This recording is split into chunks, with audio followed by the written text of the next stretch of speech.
1. Introduction. ROSEP. The United States government was on track in the Biden administration to reduce the prices for both clean energy heat pumps and clean energy electric cars. Trump tariffs are expected to upset those plans to prevent future air pollution and prevent climate change. The United States government should, instead of certifying wood stoves as safe when they are not safe, go forward with regulations that ban wood stove use and direct government money for use of forest refuse only. For home building and furniture building. For just a few examples of use of forest products for non-burning uses, it is well known from scientific and medical research that wood burning is a substantial source of PM 2.5 emissions, yet the wood burning industry uses the scientifically debunked theory named carbon neutrality of wood burning to argue that wood burning replacing coal burning in industry and in a trickle-down argument that wood burning should continue for home heating should continue. Presumably because it is called renewable. Wood may be renewable in the sense that a tree can be planted in the place of a cut-down burned tree, but it takes centuries or decades for the newly planted tree to attain the stature of the cut-down burned tree. During those centuries or decades, photosynthesis, which converts CO2 to oxygen and so sequesters some carbon, will not take place at the same rate as photosynthesis was performed previously, and wood burning emits both CO2 and PM 2.5, and PM 2.5 is not absorbed by trees, so PM 2.5 is not diminished by planting a tree in the place of a cut-down and burned tree. In fact, a living tree closes its pores against the presence of PM 2.5 from nearby wood burning, just as humans hold their breath in the presence of PM 2.5 from nearby wood burning. And when a tree closes its pores, the level of photosynthesis that absorbs CO2 pollution goes down. Wood burning emits 90% PM 2.5 particulate matter of 2.5 micrometer size, the perfect size to infiltrate the human lungs, setting off a cascade of human health problems and early deaths. Contrary to many beliefs, wood burning emits 2.8 times the PM 2.5 as the fossil fuel coal burning, and wood burning emits 450 times the PM 2.5 as the fossil fuel natural gas burning. Replacing coal burning with wood burning creates more air pollution in the form of CO2 and PM 2.5 than coal burning. This emission data comes from testing the cleanest burning wood stove in the United Kingdom, the Eco-Design Wood Stove, and International Convention does not count the emissions from wood burning. The emissions from wood burning are erased from all countries around the world when calculating if each country has met its climate goals. This non-counting or erasure of wood burning emissions data from climate goals does not mean wood burning emissions do not exist. ROSEP. Purple air PM 2.5 monitors hanging from the eaves of the house of a near neighbor should be used to measure the level of PM 2.5 in the air hyperlocally in the yards of near neighbors of indoor residential wood burners. If PM 2.5 levels exceed World Health Organization standards of 5 micrograms per cubic meter annually, then that evidence of air pollution from wood burning should lead to the shutdown of that indoor residential wood burning appliance, one appliance at a time if necessary. Hi, my name is Lily. Andrew gave you the intro to residents against wood smoke emission particulates and their concern for air pollution from indoor residential wood burning. Residents against wood smoke emission particulates, or ROSEP, would like every near neighbor of an indoor residential wood burner whose wood smoke enters their yards and sickens the near neighbors to have a purple air PM 2.5 monitor hanging from the eaves of their home to measure the level of PM 2.5 entering their yards. That measurement of air pollution should be used as evidence of unnecessary air pollution, and each indoor residential wood burner should be shut down based on that evidence, one indoor residential wood burner at a time if necessary. The presentation by Andrew ended at 2 minutes 5 seconds. The same presentation by Emma starts at 2 minutes 3 seconds before the end of this podcast. So I am Lily, your timekeeper, and you can start the next podcast at 2 minutes 5 seconds in if you would not like to see the presentation by Andrew a second time. This presentation by me, Lily, ends at 5 minutes in. What you will see in the main content of this ROSEP podcast will be news about air pollution from indoor residential wood burning and how that air pollution is being combated by ordinary people just like you who are unfortunately near neighbors of indoor residential wood burners at this time. There will also be news about unnecessary and highly polluting use of wood as fuel in industrial wood burners and preventable air pollution from wood burning wildfires. There will also be news about air pollution from PM 2.5 from gas-powered cars. There will also be news about airborne diseases which are also preventable with vaccines such as COVID-19 and measles and whooping cough, to name just a few. In 2025, Residents Against Wood Smoke Emission Particulates is also concerned with combating the Trump destruction of government funding for programs which protect human health through the Department of Health and Human Services, and Trump destruction of programs which fund the science and medical research plan to protect human health from preventable illnesses. Protecting human health is a patriotic act, and our defense against enemies is weakened if we are not as healthy as we can be. Heat pump rebates are now offered by the federal government, distributed through the eligible United States, are available in 2025, and are the best, cleanest, and now cheapest alternative to indoor residential wood burning if that burning is actually done to purportedly save money. Wind and solar as sources of the electricity that powers heat pumps and electric cars is also cheaper than burning wood. The adverse health effects that are caused by indoor residential wood burning also come at a cost to near neighbors, both in shortening and ending their lives, and in actual hospital, clinic, and funeral costs. Instead of being compensated monetarily, near neighbors should instead be able to achieve immediate relief by stopping indoor residential wood burning in their hyper-localized neighborhoods, which relief readings from purple air PM 2.5 monitors used as evidence of air pollution will help them achieve. Welcome to news about hopeful scientific and medical achievements that will also help us achieve the goal of clean air to breathe. Web 57DHYAFZZFLWFYB, May 21st, 2026. Iván Cepeda, in presidential election in Colombia, May 31st.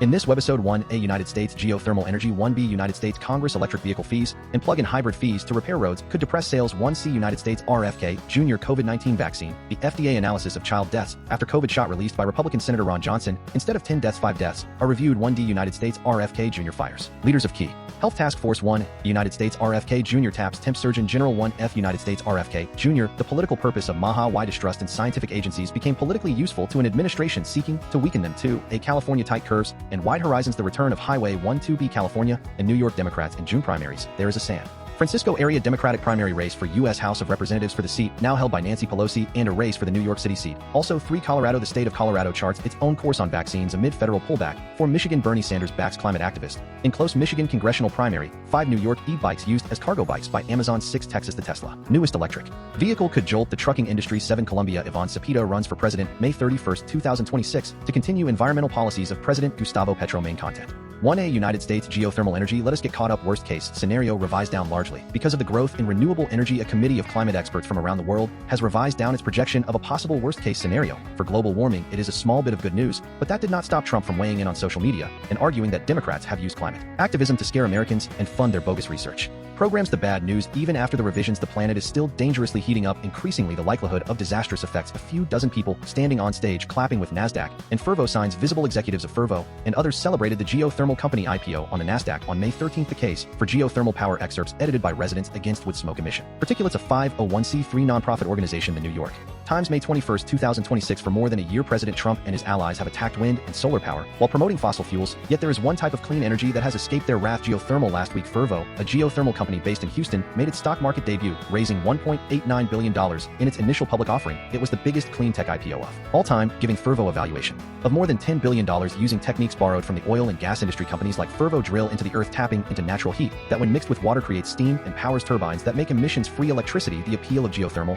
is clear. America is in an energy crunch. Electricity demand is soaring thanks to data centers, industrial activity, and electric vehicles. New wind and solar projects are being slowed or canceled, and there is a major backlog of natural gas turbines. And while the Trump administration has taken to extending the life of some coal plants, there is still an enormous gap between energy supply and demand. The theoretical impact is huge. There is roughly 3,800 megawatts of conventional geothermal capacity in the United States. The International Energy Agency now estimates that geothermal could provide 15% of the energy needs of the world by 2050 with sufficient investment. Would McKinsey, an energy research firm, asked whether the industry could be the next North American gold rush. What is more, because geothermal can provide what the energy industry calls always-on baseload power, it is a welcome complement to intermittent sources of power such as solar and wind. The potential is very large, and we need new kinds of supply that can balance an increasingly solar-heavy grid setup. Director at RMI, an energy consultancy, it looks like geothermal is sort of the perfect match for that, a growing market. The Fervo valuation reflects investor enthusiasm for what could be a big new sector of the energy industry. For years, geothermal companies struggled to gain traction and raise money, but that has changed recently, as venture capital firms and corporations have spent billions backing a new generation of startups trying to tap into the subterranean heat of the earth. Other companies, including XGS Energy and Quaise Energy,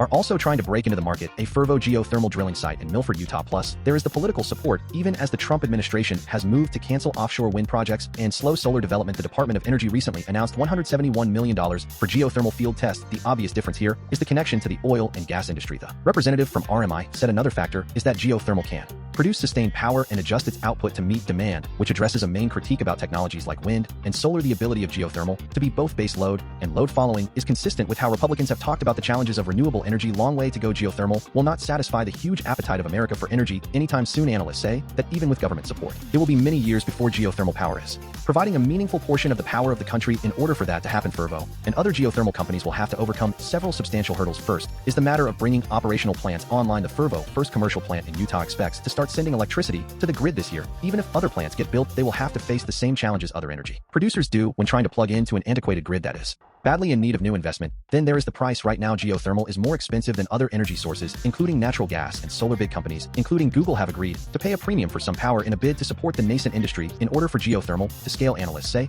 it will have to be cost competitive with other power sources. Renewable energy, clean hydrogen, massive potential, could be underground outside the city of Thetford Mines, Quebec, in a region that once supplied the world with asbestos. Workers are drilling in search of an unusual and potentially vast new source of clean energy. A startup called Vima Hydrogen has drilled 2 test wells into the bedrock, each 1,000 feet deep, and is starting to inject treated water into the iron-rich rocks below. The goal is to trigger a chemical reaction that could eventually produce large quantities of hydrogen, a clean burning fuel that may one day play a vital role in tackling climate change. 1B United States Congress electric vehicle fees and plug-in hybrid fees to repair roads could depress sales numbers of the day $130 compared to $35 under a bipartisan bill introduced this week in Congress. Owners of electric vehicles would have to pay a $130 annual fee and plug-in hybrid owners would have to pay $35. Excerpts edited by Residents Against Wood Smoke Emission Particulates, a 501c3 nonprofit organization. The New York Times, May 21, 2026. The money would go to cover their share of the cost to repair roads, which could further depress sales of those model. Sponsors of the bill said the federal fee, on top of any existing state fee, would make sure that electric vehicle owners contributed to road maintenance, which is partly funded by the federal gasoline and diesel taxes. Jacqueline writes, but auto industry and environmental groups said the fee was substantially higher than the average fuel taxes paid by owners of gasoline cars.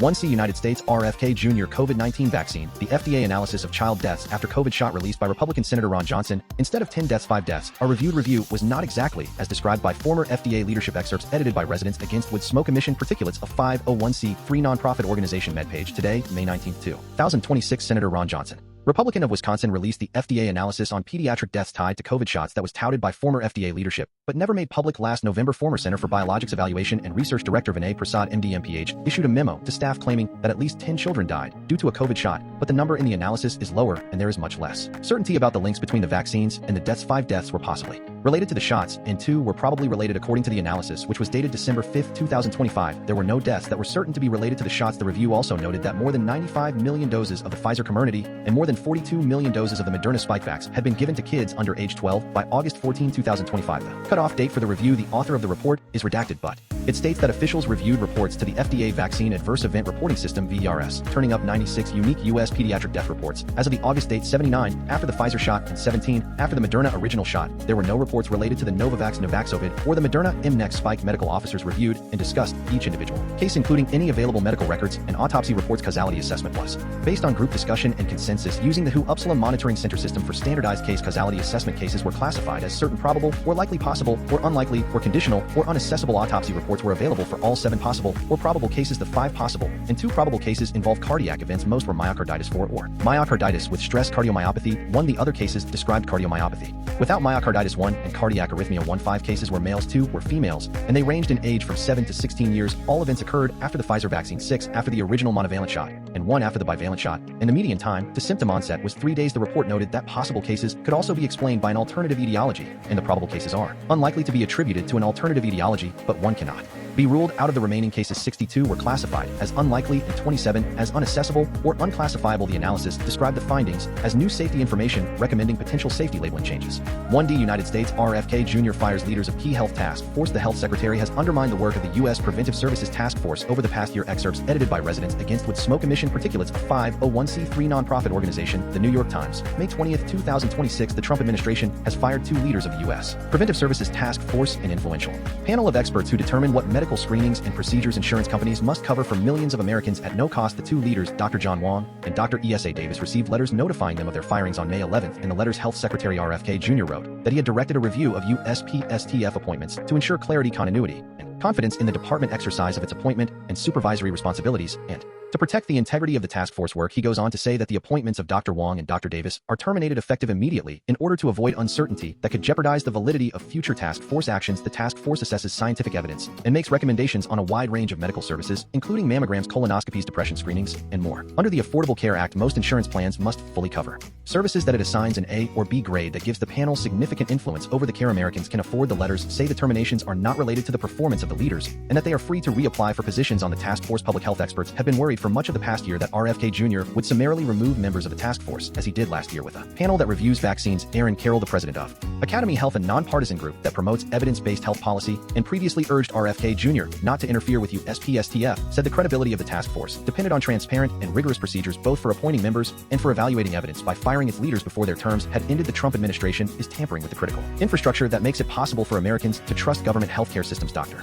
Carroll said last month RFK Jr. said he planned to reform the panel, which he called lackadaisical and negligent. Over the past year, RFK Jr. has undermined the work of the task force by indefinitely postponing its last 3 meetings and not replacing members whose terms were scheduled to end in December. The committee issued fewer recommendations last year because it was unable to meet, and it did not publish a legally mandated annual report to Congress on gaps in scientific evidence, a report that helps guide what research the federal government funds. 1 United States RFK Jr. taps Temp Surgeon General. Excerpts edited by Residents Against Wood Smoke Emission Particulates, a 501c3 nonprofit organization. MedPage today, May 20, 2026. HHS Secretary RFK Jr. taps staffed health official and family medicine physician Stephanie Herodopoulos, MD, to temporarily take on the duties of the Surgeon General, but the HHS leadership vacuum continues not just at FDA and CDC, but also at NIH. Where 15 out of 27 institute directorate positions remain unfilled, HHS has started to convert hundreds of its senior employees to a new job classification that could make it easier to fire them and replace with political appointees. The federal government caps on student loans projected to affect nurses, physician assistants, and other healthcare workers are being challenged in court by 24 states, and the District of Columbia actor Noah, who stars on The Pit, is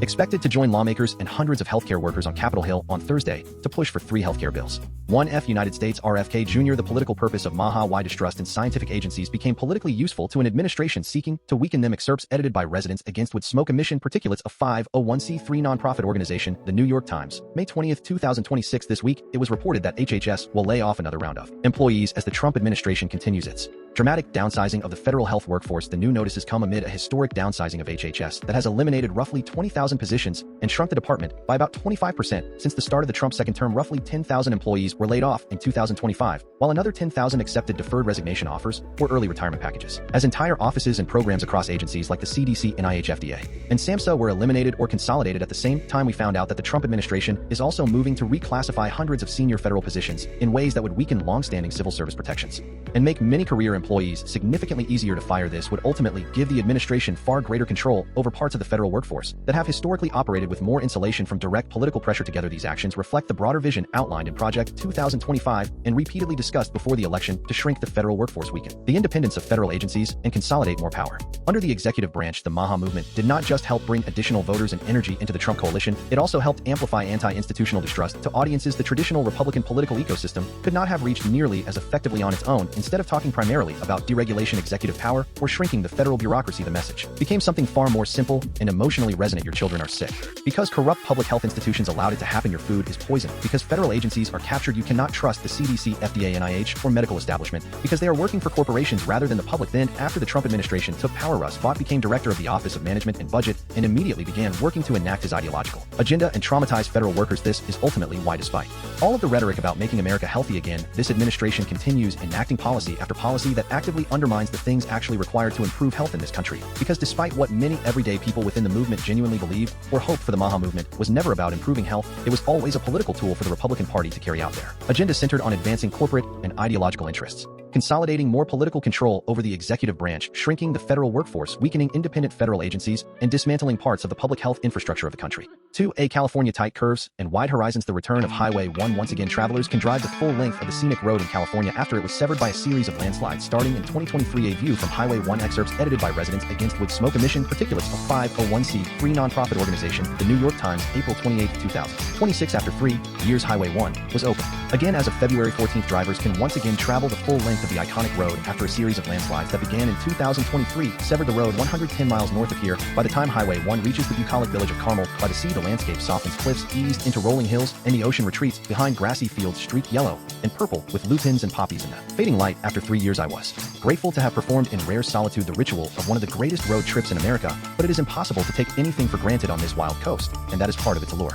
2B California and New York Democrats in June primaries. There is a San Francisco area Democratic primary race for U.S. House of Representatives for the seat, now held by Nancy Pelosi, and a race for the New York City seat. Also, Saikot, Chakraborty Connie Chan, and Scott Wiener debated at the Sidney Goldstein Theater in San Francisco, New York. Although tiny in size, Manhattan and San Francisco loom large in American psyche, these communities are known for the liberal views and feisty politics of their residents. Share another connection: the elections in their core congressional districts, the New York 12th and the California 11th, are wide open with the retirements of the Democratic stalwarts Jerrold Nadler and Nancy Pelosi. Excerpts edited by Residents Against Wood Smoke Emission Particulates, a 501c3 nonprofit organization. The New York Times, May 21st, 2026. The fiercely competitive primaries to succeed them are drawing national attention and could help shape Congress for decades to come. These districts comprise some of the wealthiest neighborhoods in New York: the Upper East Side, the Upper West Side, and Midtown Manhattan, and most of San Francisco, excluding its working-class pockets on the southern border. The winners in these two small districts will gain national name recognition and a base from which to influence the trajectory of the Democratic Party. A photo of Representative Jerry Nadler and Nancy Pelosi, then the House Speaker, loomed large in their respective districts. Now that they are both retiring, a fierce fight is on to replace them. Winning would also bring access to the huge wealth in these cities, both of which sport billionaires Rose and other prestige addresses, donations, can be extracted at Sight Glass Coffee in San Francisco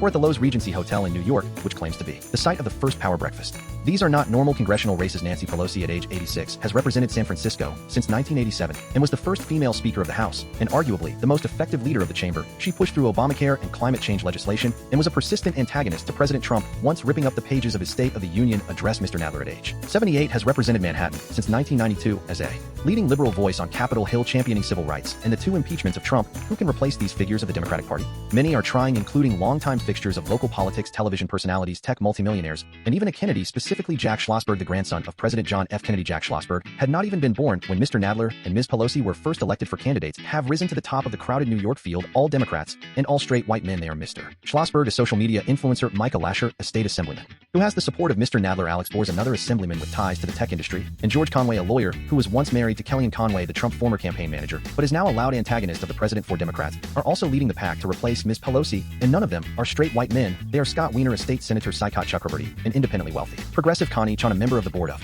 supervisors; and Marie Hurabil, who helped lead the successful recalls of the school board of the city and the district attorney. Scoring a win in either district where the voters are highly educated and engaged requires candidates to be present at local fixtures like Zabar's, the New York Upper West Side Food Emporium, or the Couches at Manny, the civic engagement space in the Mission District in San Francisco. Ms. Chan, who shares the ties of Nancy Pelosi to organized labor, said voters often ask in the same breath about the Great Highway, a road along the Pacific Ocean that is newly closed to cars, and the war in Iran. Is it a San Francisco race, or is it a national race? She said, I say it is both. The open primary system of San Francisco means the top two contenders, almost certainly Democrats, will face off in November in New York, where Republicans are sparse. The June winner of the Democratic primary will most likely prevail. In the fall, several commuters recognized Mr. Bors from automated text messages they had received attacking him for his past employment at Palantir, technology defense contractor that has aided the Trump immigration agenda. Those ads were paid for by a political action committee seated with millions from technology executives, many from the Bay Area, who dislike how Mr. Bors has sought to regulate AI companies in Albany. At the same time, a cryptocurrency billionaire from California, Chris Larson, recently said that he would spend $3.5 million supporting Mr. Bors. Both districts have been likened to ATMs for the Democratic Party. In the district of Ms. Pelosi, 1 in 20 households makes $915,000 or more, and in the district of Mr. Nadler, 1 in 20 brings in at least $1.3 million. In San Francisco, Mr. Wiener is supported by a PAC funded by Mr. Larson and Gary Tan, another wealthy tech investor. They have paid for mailers blasting Mr. Chakraborty, who made hundreds of millions at Stripe, a payment processing company, before working for the Senator Bernie Sanders presidential campaign and is chief of staff to Representative Alexandria Ocasio-Cortez. The mailers argue that Mr. Chakraborty is a carpetbagger. He has responded by saying that Mr. Wiener would be a typical politician, not someone with revolutionary goals like himself. A recent environmental forum featuring Lasher, Bors, and Schlossberg was held at the old Upper East Side home of Franklin and Eleanor Roosevelt. Before the event, Mr. Schlossberg jumped up and down on the street with exuberant backers, many of them young women, chanting Jack, Jack, Jack. It was seen similar to a recent San Francisco congressional debate hosted by the public radio station KQED that drew 1,600 to a local theater. The Real Show was on the sidewalk. A supporter of Ms. Hurabil cruised past in a car fashioned to look like the Batmobile to suggest that she is the superhero that San Francisco needs. 3. Colorado. The state of Colorado charts its own course on vaccines amid federal pullback. KFF Health News, May 21, 2026. Colorado Public Radio. Doctors, lawmakers, and other advocates are joining forces to promote recommended childhood vaccines. For Michigan, Bernie Sanders backs climate activist in close Michigan congressional primary. Will Lawrence, an outspoken opponent of AI data centers, is running in swing district where 3 mega complexes loom. Excerpts edited by residents against would smoke emission particulates of 501c3 nonprofit organization, The Guardian, May 21, 2026. A prominent environmental organizer calling for a nationwide moratorium on data centers as he runs for the Democratic nomination in a swing Michigan congressional district has secured an endorsement from Bernie Sanders. Will Lawrence, co-founder of the youth-led Sunrise Movement Climate Justice Group, was a key figure behind the campaign for a Green New Deal to battle economic and racial injustice, while also fighting climate change. Now, he is running for U.S. Congress in a 3-way Democratic primary to represent the party in the Michigan Purple 7th District. I learned at Sunrise just how important it is who is in office. Lawrence, a Lansing native, said the group made headlines in 2018 when it stormed the office of the then House of Representatives Speaker Nancy Pelosi, demanding a swift end to fossil fuels and a jobs guarantee. Voters in the 7th District of Michigan voted for Donald Trump in the 2016, 2020, and 2024 U.S. presidential elections, and also elected Republican Tom Barrett to Congress in 2024, but the district has been labeled a toss-up ahead of the November midterm elections and is a key target for Democrats. On Thursday morning, Bernie Sanders, the influential independent U.S. senator from Vermont, threw his support behind Lawrence. In a statement, Sanders praised Lawrence as an accomplished organizer who will demand real accountability for big tech and AI companies. As gargantuan data centers are constructed across the U.S., AI is at the heart of the race to represent this tight congressional district. Data centers put a tremendous, unprecedented, and unexpected burden on the grid to increase overall demand, said Lawrence, and there is just no plan to do that in a clean way. 5 New York e-bikes used as cargo bikes by Amazon. How do you stop Amazon from double parking? E-bikes. Small companies that handle the final delivery are relying on them to skirt New York City traffic. Amazon plans to try the bikes elsewhere. 2 photo of battery-powered cargo bikes leaving an Amazon warehouse in Brooklyn. Excerpts edited by residents against would smoke emission particulates of 501c3 nonprofit organization. The New York Times, May 19, 2026. A young man called Q has the driver license, so in theory he could be steering an Amazon van around New York City delivering parcels. Instead, he does his deliveries with an Amazon cargo bike out of a hub on the Lower East Side of Manhattan. With vans, it can be hell finding parking, especially in the narrow streets. The 21-year-old man said these bikes, they are better. Amazon dark blue battery-powered pedal assist cargo bikes are now common in parts of Manhattan and Brooklyn. They have 4 wheels and an enclosed container on the back that can hold over 100 parcels. It takes the bikes 2 trips to make roughly the same number of deliveries as a van, and they cost significantly less to operate. Declined to say what share of home deliveries in New York are made by the bikes, but the company director of global fleet and product said they were proving to be more efficient than vans on certain routes. We are optimistic that this is a delivery mode that is here to stay, she said. After a recent expansion, Amazon has over 300 cargo bikes doing same-day deliveries in Manhattan. This month, the company announced a pilot program for the bikes in Washington, D.C., and a spokesman said it was planning pilots in other American cities for this year. E-commerce has increased the number of trucks and vans on the New York streets. In 2024, 2.5 million packages were delivered a day in New York City, up from 1.8 million 5 years earlier, according to a report from the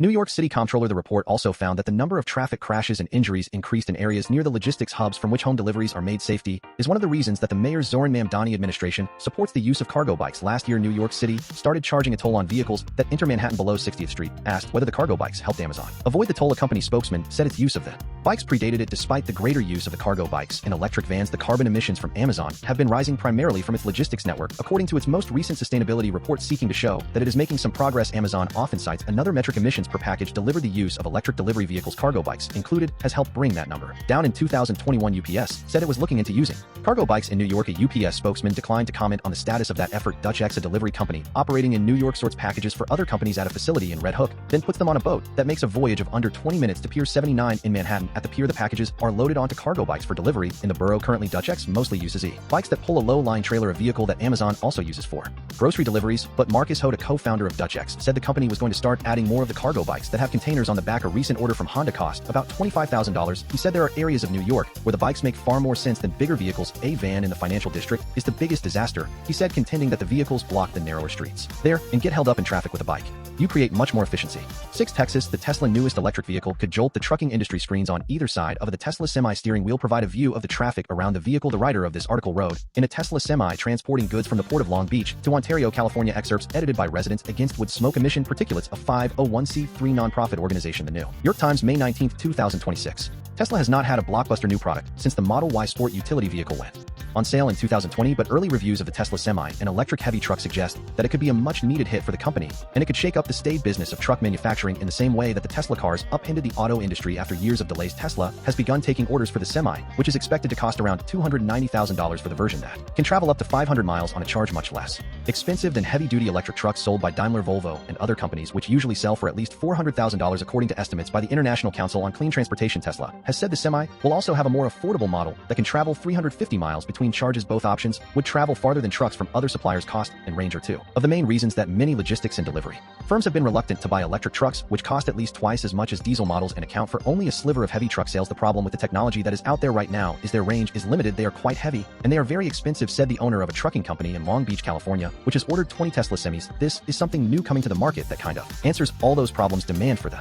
Semi appears strong. California trucking firms have asked the state government for subsidies to help them buy more than 1,200 Tesla trucks. That is more than all the applications for other electric trucks since the California incentive program began in 2019. A Tesla Semi driver had trouble getting a charger to work at a truck stop in Ontario, California last month, but after a colleague reported the problem, Tesla quickly fixed it. From the comments, companies doing shorter hauls in California have been waiting for an electric heavy truck that is reasonably priced and has decent range. It will be interesting to see if the Semi prompts Daimler, Volvo, and other competitors to respond with less expensive and more capable trucks. 7 Colombia, Iván Cepeda runs for president May 31, 2026 to continue environmental policies of President Gustavo Petro. The former environment minister Susana Mohammed says that if we do not win, our country will be another in Latin America aligned with Trump. The climate crossroads in Colombia, Trumpism casts shadow over presidential battle. Colombia is a global leader in climate activism. Could U.S. influence drag country to a future of mining and fracking? Excerpts edited by residents against wood smoke emission particulates, a 501c3 nonprofit organization. The Guardian, May 21, 2026. Several hours after dark in a quiet Caribbean neighborhood, a cluster of environmental activists gather on plastic chairs between a mango tree and a courtyard wall emblazoned with the words Colombia Respira. Bereave Colombia. So many people have turned up that some have to stand. The May 2026 presidential election will decide whether Colombia remains a global leader on the climate, an exemplar of popular environmentalism, or whether it switches to the side of fracking, mining, and other forms of fossil fuel extractivism. In other words, whether it will change from green to gray. The movement movement is braced for a struggle. President Gustavo Petro of Pacto Histórico is constitutionally barred from serving a consecutive second term, so the party has selected Iván Cepeda to run for president and continue his policies. The far-right candidate Abelardo de la Espriella and the center-right candidate Paloma Valencia are both enthusiastic about reopening the oil spigot, and fracking U.S. interference is a big concern, with Donald Trump talking of military intervention in Colombia. Susana Mohameda, former environment minister, tells the attenders, "We must win in the first round because the future of Colombia will be decided here in this very complicated international context. If we do not win, our country will be another in Latin America aligned with Trump. We have to win, otherwise everything we are talking about will be completely suspended for 4 years. Goodbye." Mohammed speaks of the progress Colombia has made in declaring its part of the Amazon rainforest a fossil fuel-free zone, how Petro has tried to curtail mining, protect people from pollution, and realize the potential of Colombia as a great power for life. She contrasts this to what is happening in Bolivia, where the pro-business government has sold off tracts of the Junín River Basin to a lithium mining company, and to Ecuador, where the far-right President Daniel Noboa is trying to weaken indigenous land defenders and open up protected lands for mineral exploitation, and to allow a U.S. military base on the Galapagos Islands. Francia Marquez, the vice president of Colombia, won the Goldman Environmental Prize for her campaign to halt illegal gold mining in her ancestral community of La Toma. Colombia plays an outsized role in the push for climate justice in recent years. Mohammed has become a familiar face on the international stage, notably as a leading advocate for the transition away from fossil fuels at the COP29 climate conference in Dubai, and then as president of the Biodiversity COP16 in Cali, Colombia. Mohammed is by no means a lone voice for the environment. The Pacto Histórico government. Francia Marquez, the vice president of Colombia, won the Goldman Environmental Prize for her campaign to halt illegal gold mining in her ancestral community of La Toma. The environment minister, Irene Vélez Torres, has just co-chaired the first conference in the world on transitioning away from fossil fuels, involving an alliance of countries that want to accelerate the energy transition rather than be held back by the consensus-based UN system and the vetoes of big oil producers. Petro demonstrated his commitment at that conference in Santa Marta with a call for Colombia to set an example of how to mobilize the population to overcome the suicidal economics and fascistic politics of the fossil fuel industry. Irene Vélez Torres, the Colombia Minister of Environment and Sustainable Development, champions transitioning away from fossil fuels. The leadership demonstrated by the Petro government has moved the phase-out of oil, gas, and coal from the margins into the center of global diplomacy, according to the founder and chair of the Fossil Fuel Treaty Initiative. As a result, she said, the May 2026 presidential ballot will make international waves. The implications of this election reach far beyond Colombia. At a moment of escalating climate disasters and geopolitical instability, the world is watching whether this leadership continues or whether political pressure from the fossil fuel industry succeeds in pushing countries backward. Environmentalists in Colombia believe the national commitment draws its force from grassroots activists. Colombia is one of the deadliest countries in the world for environmental defenders, as Juan David Amaya, a 19-year-old climate activist and founder of the Pan-Latin American youth organization Life of Pacamama, put it. The main difference between activists in Colombia and those in Europe is that there they do not kill you after a campaign against oil palm plantations in his home region of San Carlos de Guaró. Amaya has received numerous death threats in Colombia. Doing this is an act of rebellion born from hope, born from love, but it also comes at a very high cost. He said governments like Panama, Mexico, Brazil, and Colombia stand out. Paula Andrea Hernandez, a Pacto Histórico campaign manager, says, "We call it popular environmentalism because it comes from peasants and fishermen. We have suffered severe extractivism, often arm in arm with illegal militias, for so long that people realize the fight for territory and environment needs to be about power figures wearing the helmets of miners confront a line of police. Bolivia rocked by protests as U.S. warns of coup d'etat. Domestically, climate and environment are rarely mentioned directly in campaign debates, but shape the context of hot-button issues such as security and health. Drug trafficking often overlaps with illegal mining and forest clearance, and shortcomings in medical provision are shown up by water contamination. Rising temperatures and floods. The environment has become a central issue," observed Leon Valencia, a political analyst. "It is not straightforwardly binary. There are sectors on the left that favor oil exploitation and sectors on the right that defend conservation and green markets. What both sides have agreed upon is that the relationship with nature has become a strong political identity. Colombia is experiencing a progressive environmentalization of public opinion. Some campaigners complain that the Petro government rhetoric is not always matched by actions. Deforestation of the Amazon has slowed since the Pacto Histórico came to power, but it continues, and illegal gold mining is widespread. Many parts of Colombia are virtually ungovernable because they are controlled by armed groups. There has been political opposition in Bogotá, the third highest capital city in the world, where the business lobby in Congress has blocked the most ambitious moves in Colombia to restrict mining. Right-wing commentators said the first left-wing government in Colombia would be an economic disaster, especially when Petro promised to replace fossil fuels with avocados. In fact, GDP growth has remained positive for the past 4 years. Group of Pacto Histórico supporters on stage with Iván Cepeda. Polls suggest Iván Cepeda C, or the Pacto Histórico candidate, will lead in the first round, but fall short of the 50% needed for an outright victory. Julia Miranda, a lower house deputy from the New Liberal Party and an advocate for nature, insisted the Petro administration had proved ineffective domestically. Miranda supports Valencia, but on the question of phasing out fossil fuels, she sees room for compromise. A victory for the Democratic Center Party candidate Paloma Valencia would mark a return to an extra activist model, say critics, with 10 days until the election on May 31st. The outcome remains unclear. Polls suggest Cepeda, the Petro successor, as the Pacto Histórico candidate, will lead in the first round, but fall short of the 50% needed for an outright victory. If there is a runoff, either one of his two right-wing challengers would be favorite. That would be an abysmal setback, said Renzo Garcia, a biologist and congressman. A victory by Paloma Valencia or Abelardo de la Espriella would mark a return to an extra activist model, where we hand the country over to the economic interests of the elites of of the world and serve as a pantry for minerals, oil, and agribusiness without taking into account the rights of nature. Webisode 57DHYFZN January 11, 2026 Congress is racing to undo thousands of cuts to federal science programs. Cartoon 1 of 5 Congress is racing to undo thousands of cuts to federal science programs. Cell 1 The current government bid for an overall cut in scientific funding to $154 billion from $198 billion would be a plunge of 22%. Cell 2 This week, the Senate Appropriations Committee released a bipartisan package of bills Cell 3 that largely scraps the current government-planned cuts to federal science programs. Cell 4 Congress will set aside roughly $188 billion for federal research. Cartoon 2 of 5 Congress is racing to undo thousands of cuts to federal science programs. Cell 1 $188 billion for federal research will only be a drop of 4%. Cell 2 This rejects the current government push to let our competitors do laps around us. Cell 3 Last year, the current government administration called for a cut in federal basic research of more than 1/3. Cell 4 The current government sought even larger cuts for the National Science Foundation, which sponsors much of the nation's basic research. Cartoon 3 of 5 Congress is racing to undo thousands of cuts to federal science programs. Cell 1 The current government proposed that the National Science Foundation NSF budget be slashed to $3.9 billion. Cell 2 from $8.8 billion, a drop of 56%. Cell 3 The Senate package countered with a reduction to $8.75 billion. Cell 4 or less than 1%. Cartoon 4 of 5 Congress is racing to undo thousands of cuts to federal science programs. Cell 1 The Senate package includes $24.4 billion for NASA, a 1.6% cut. Cell 2 $8.8 billion for the Environmental Protection Agency EPA, a 4% cut. Cell 3 $8.4 billion for the Department of Energy Office of Science, a 1.9% increase.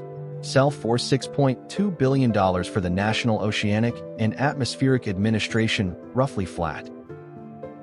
Cartoon 5 of 5 Congress is racing to undo thousands of cuts to federal science programs. Cell 1 The Senate and the House are now not far apart for negotiations on a final budget.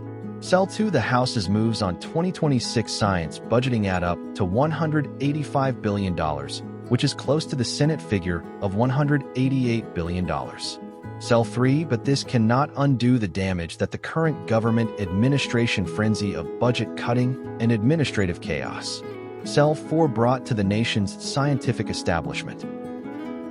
Webisode 57DHYAFZO January 11, 2025 If science funds are restored, then fund alternatives to wood burning. Cartoon 1 of 5 If science funds are restored, then fund alternatives to wood burning. Cell 1 Fund heat pumps that work down to 40 degrees below zero and also act as air conditioners. Cell 2 Fund extending a smart electric grid everywhere, including all rural areas. Cell 3 Fund wind and solar energy sources that produce electricity sent to the smart grid.